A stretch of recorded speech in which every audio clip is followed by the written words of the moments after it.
கருப்பா கருப்பழகா ஆன முக பேரழகா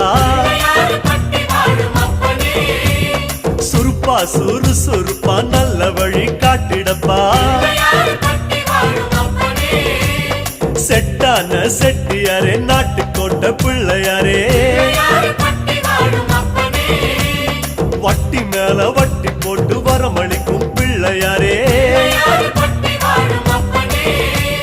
கொட்ட கொடி மரமாம் கொடி வளர்ந்த அம்பலமாம் வலமாம் வலம் புரியாம் வலஞ்சொழிஞ்ச தும்பிக்கையாம் சப்த ரிஷி மண்டலமாம் ஐயாவும் மணிமுடியா ஐயாவும் தும்பிக்கதான்